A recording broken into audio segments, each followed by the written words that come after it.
என்னோட மெடிக்கல் கார்டை வச்சு நான் ஹாஸ்பிட்டலில் அட்மிட் பண்ணலாம் அப்படின்னு சொல்லிட்டு போகும்போது அங்கே போய் கேட்டால் நாங்கள் ஆல்ரெடி ஹாஸ்பிட்டலேருந்து அப்ளை பண்ணிட்டோங்க, ஆனால் உங்களோட இன்சூரன்ஸ் கம்பெனி வந்து ஒன்று அப்ரூவ் பண்ணல அப்படின்ற ஒரு விஷயம் வந்து நீங்கள் கேட்டாலே போதுங்க. மோஸ்ட் ஆஃப் த பீப்பிள் வந்து என்ன நினைப்போம்னா, இன்சூரன்ஸ் வந்து என்ன ஸ்கேம் பண்ணிட்டாங்க அப்படின்னு சொல்லிட்டு நினச்சி கண்டிப்பாக வந்து கோவம் தான் படும். பட் இதுக்கான ஒரு சின்ன ஆன்சர் தான் இந்த ஒரு வீடியோ நம்ம பார்க்க போகிறோம். முடிஞ்ச அளவுக்கு ஸ்கிப் பண்ணாமல் பாருங்கள். 30 நாள் 30 இன்சூரன்ஸ் ஃபேக்ட்ஸ் பற்றி நீங்கள் தெரிஞ்சுக்கணும்னா கண்டிப்பாக வந்து என்ன ஃபாலோ பண்ணிக்கங்க. உண்மைதாங்க, சில நேரங்களில் வந்து இந்த மாதிரியான விஷயங்கள் நடக்கிறதுக்கு வந்து வாய்ப்புகள் வந்து நிறைய இருக்குது. பட் ஒரு விஷயம் வந்து நீங்கள் புரிஞ்சுக்கணும், இன்சூரன்ஸில் வந்து பெண்டிங் அப்படின்னு சொல்லிட்டு சொன்னாங்கன்னா உங்க இன்சூரன்ஸ் வந்து ரிஜெக்ட் ஆயிருச்சு அப்படின்னு சொல்லிட்டு இல்லைங்க. மேபி வந்து அவங்க கொஞ்சம் டைம் எடுக்கிறாங்க உங்க பாலிசியை வந்து அவங்க ரிவ்யூ பண்றதுக்கு. எதனால இந்த மாதிரியான விஷயங்கள் வந்து நடக்குது அப்படின்னு சொல்லிட்டு பார்த்தீங்கன்னா, சில டைம்ல வந்து நீங்க வெயிட்டிங் பீரியட் பத்தாம வந்து ஹாஸ்பிட்டலில் போயிட்டு அட்மிட் பண்ணியிருப்பீங்க.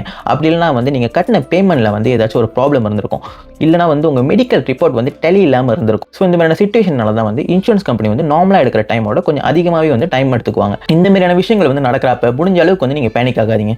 ஒரு இன்சூரன்ஸ் பாலிசி நீங்க எடுத்தவங்களா இருந்தாலும் சரி, இல்லை இதுக்கப்புறம் எடுக்க போறவங்களா இருந்தாலும் சரி, ஒரு இன்சூரன்ஸ் பாலிசி வந்து நீங்கள் எடுக்கிற முன்னுக்கு அதில் வந்து என்னென்ன டேர்ம்ஸ் அண்ட் கண்டிஷன்ஸ்லாம் இருக்குது அப்படின்னு சொல்லிட்டு உங்கள் ஏஜென்ட்டோட வந்து A to Z வந்து நீங்கள் செக் பண்ணிக்கங்க. அப்படி அவங்க சொல்லலாம் கூட நீங்களே வந்து கண்டிப்பாக வந்து அவங்ககிட்ட கேளுங்க.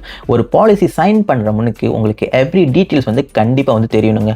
இந்த மாதிரியான இன்ஃபர்மேஷன் யாருக்கு தேவைப்படும்னு சொல்லிட்டு நீங்கள் நினைக்கிறீங்களோ அவங்களுக்கு கண்டிப்பாக ஷேர் பண்ணுங்கள். அன்பியும் பகிர்வோம், அறிவியும் பகிர்வோம். நன்றி.